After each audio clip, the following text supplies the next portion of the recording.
السلام عليكم. اليوم غادي نشارك معكم هاد الحرشه بحجم كبير وواحد الحشو اللي كيعطيها واحد المذاق اللي رائع بزاف. تبعوا معايا الطريقه. في واحد المقله ضفت الزيت والبصله اللي مقطعه مربعات وشحرتها مزيان، ومن بعد غادي نضيف الفلفله، شويه ديال الملحه ومعلقه ديال التحميره مدخنه وورق الغار. غادي نرجع كل شيء فوق البوطه حتى كتدبل لينا هاد البصله هادي مع الفلفله. ومن بعد غادي نضيف شويه ديال الكفته، يعني غير شويه صافي ماشي بزاف، وغادي نخلي هاد الحشو هذا حتى كيطيب ونحتفظ به حتى يبرد تماما. وبالنسبه للحرشه عندي جوج جبانيات ديال السميده رقيقه، وغنضيف ليهم جوج خمارات ديال الحلوى وشويه ديال الملحه وشويه ديال السكر اولا العسل. وغنجمع هاد السميده هادي بنص كاس ديال الزيت، اما زيت المائده او زيت الزيتون، يعني كيبقى لكم الاختيار. صافي غادي نخرجها مزيان حتى كتلبس لينا بالزيت. ومن بعد غادي نضيف الماء من الروبيني، الماء العادي.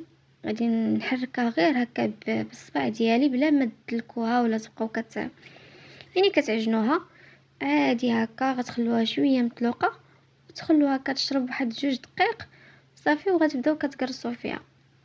قسمت الخليط على 2 كرات. عندي هنا المقله اللي غنطيب فيها هي لتحت، وفرشت لها ورق الزبده ورشيته بشويه ديال السميده وطلقت الكره الاولى كما كتلاحظوا في الصوره. ومن بعد غادي تحطوا الحشو ديالكم اللي يكون بارد بهذا الشكل هذا، وغادي تضيفوا من فوق منه اي جبن بغيتو، ممكن كاع تستغناو عليه، يعني كيبقى لكم الاختيار. انا حطيت هذا المربع هذا، الجبن المربع صافي.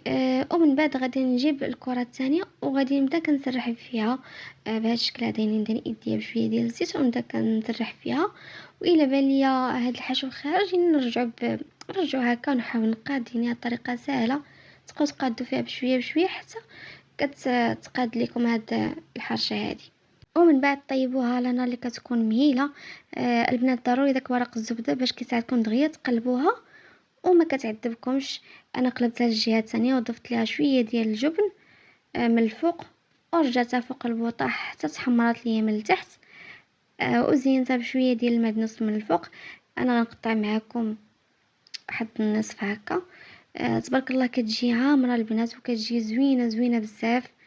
ان شاء الله تجربوها وتعجبكم.